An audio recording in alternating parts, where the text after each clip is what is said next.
दोस्तों नमस्कार। राहुल गांधी ने फाइनेंशियल टाइम्स को एक इंटरव्यू दिया और इस इंटरव्यू के दौरान उन्होंने कुछ ऐसे दावे कर दिए जिसको ले करके दिल्ली के अंदर राजनीति जो है वो गर्मा गई है और बीजेपी कैंप के अंदर खलबली बढ़ गई है कि ये क्या बोल दिया राहुल गांधी ने।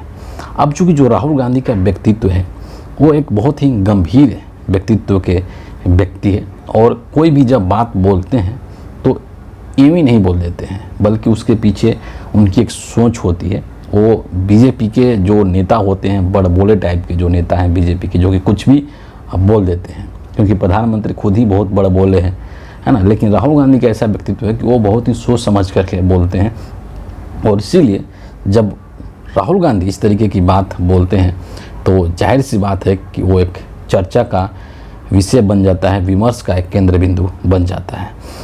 फाइनेंशियल टाइम्स को दिए गए अपने इंटरव्यू में राहुल गांधी ने नरेंद्र मोदी की सरकार को लेकर के कुछ बातें कही हैं, बहुत सी बातें कही हैं, लेकिन सरकार को लेकर के जो बात कही है उसी के ऊपर आज हम लोग इस वीडियो में चर्चा करेंगे। राहुल गांधी ने अब उस इंटरव्यू में ये बोला कि मोदी जी की ये जो सरकार है, या यूँ कहे कि एनडीए की ये जो सरकार है, इसमें एक छोटी सी गड़बड़ी भी सरकार को गिराने में सक्षम है।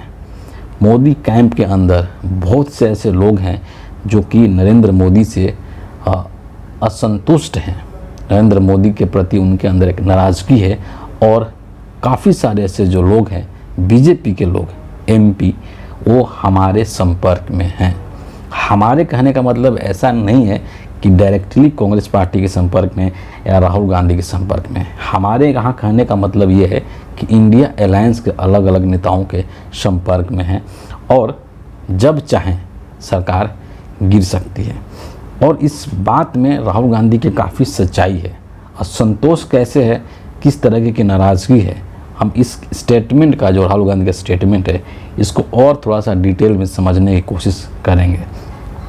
आपको याद होगा कि बिहार से लेकर के महाराष्ट्र से लेकर के बंगाल तक हर जगह से इस तरह की इन्फॉर्मेशंस निकल करके आ रही है कि बीजेपी के जो चुने हुए जो सांसद हैं, जो जीते हुए एमपी हैं, वो इंडिया अलायंस के नेताओं के संपर्क में हैं। बंगाल के अंदर बीजेपी के 4-5 ऐसे सांसद हैं जो कि ममता बनर्जी के संपर्क में हैं।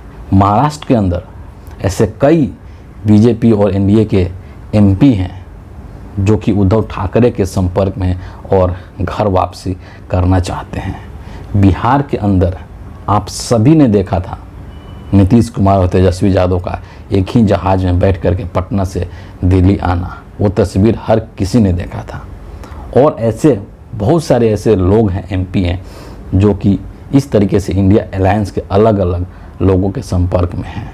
चाहे टीडीपी के चंद्रबाबू नायडू हैं, उनसे भी लगातार बातें चल रही हैं। नीतीश कुमार से तो तेजस्वी की बात चल ही रही है। तो ये सारे संपर्क सूत्र बने हुए हैं, है ना। मतलब एनडीए के लोग कह लीजिए, वो इंडिया अलायंस के लोगों के संपर्क में बने हुए हैं और कभी भी खेल हो सकता है। पहला चीज़ ये है। दूसरी चीज़ अगर आप देखेंगे तो जो लोग हैं अभी एनडीए के साथ खड़े हैं, मोदी जी के साथ खड़े हैं, उसमें दो ही बहुत प्रमुख लोग हैं। एक तरफ नीतीश कुमार हैं और एक तरफ टीडीपी चंद्रबाबू नायडू की पार्टी है ना। एलजेपी हैं, मतलब रामविलास पासवान के जो चिराग पासवान हैं, उनकी जो पार्टी है वो है। उनके पास 5 सांसद हैं। यही प्रमुख लोग हैं। अब इसमें असंतोष आप देखें किस तरीके का असंतोष है। अगर हम नीतीश कुमार की बात करें तो नीतीश कुमार जिस तरीके की डिमांड रख रहे हैं वो नरेंद्र मोदी के लिए बड़ा मुश्किल है। सबसे जो बड़ी चीज़ है वो बिहार विधानसभा को भंग करके और चुनाव कराना, अतिशीघ्र चुनाव कराना, ताकि जेडीयू जो है बिहार के अंदर मजबूत स्थिति में आ जाए।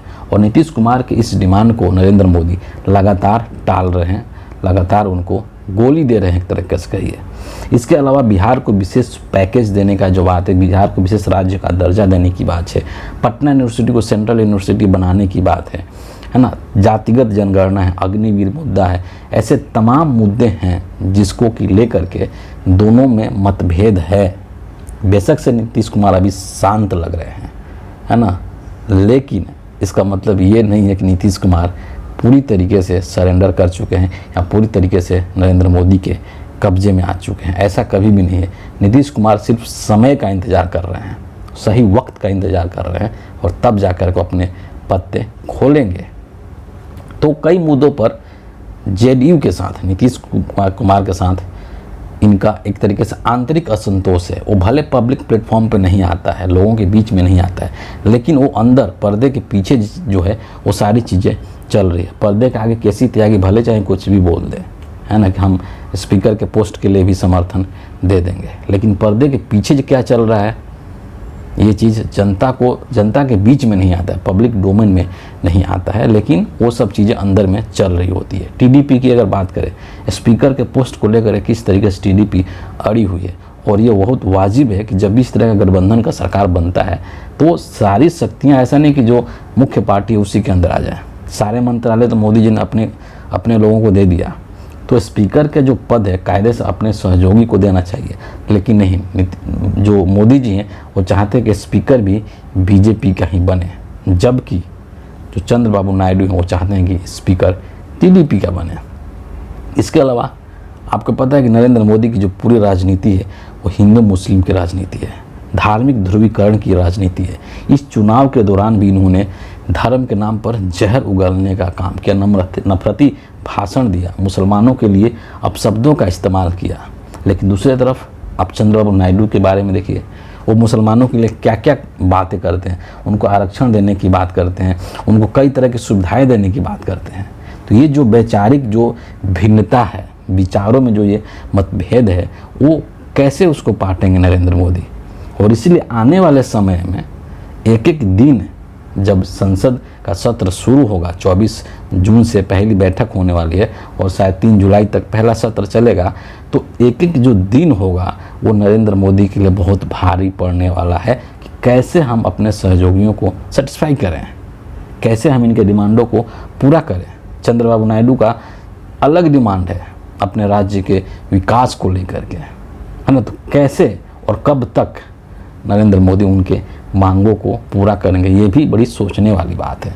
तो इसीलिए इस बार बेशक से सरकार तो बन गई, मोदी जी प्रधानमंत्री भी बन गए, लगातार तीसरी बार शपथ भी ले लिया पीएम का, और इस चीज़ का जश्न गोदी मीडिया के तमाम जो न्यूज़ एंकर्स हैं, जो मोदी भक्त हैं, उन्होंने खूब मना लिया कि नेहरू की बराबरी कर दी। लेकिन ये एनडीए की जो सरकार है वो कितने दिन तक चलेगी, इसकी चर्चा जिस दिन रिजल्ट आया था उसी दिन से शुरू हो गई थी। और जैसे जैसे दिन बीत रहा है और जैसे जैसे जो इंडिया अलायंस के जो नेता हैं, आप उनके बॉडी लैंग्वेज को देखिए कि कितना उनके अंदर आत्मविश्वास है, कितना उनके अंदर कॉन्फिडेंस है ना। तो उसके पीछे का राज क्या है? उसके पीछे का राज कहीं ना कहीं यही है कि आने वाले समय में हम लोग इंतज़ार कर रहे हैं अभी, लेकिन आने वाले समय हम लोग खेल करेंगे। महाराष्ट्र के अंदर संजय राउत ने एक खुले तौर पे स्टेटमेंट दिया था कि जिस दिन राहुल गांधी कह देंगे उसी दिन हम मोदी की सरकार को गिरा देंगे। सोचिए ये कितना बड़ा स्टेटमेंट है अपने आप में। तो इस तरीके के तमाम जो पूरे माहौल है ना, हर जगह से वो ऐसा बन रहा है जिसको देख करके ये चीज़ समझ में आता है कि राहुल गांधी ने ये जो बात बोली है वो हल्के में नहीं बोली है, या यूं ही सिर्फ बोलने के लिए नहीं बोल दिया है। और इसके पहले जो मल्लिकार्जुन खड़गे थे उन्होंने भी कहा था कि ये सरकार कभी भी गिर सकती है, एक अल्पमत की सरकार है, एक ऐसी सरकार बनी है जिसके पास नंबर्स उतने नहीं हैं जितने होने चाहिए, बस सरकार जुगाड़ करके बन गई है।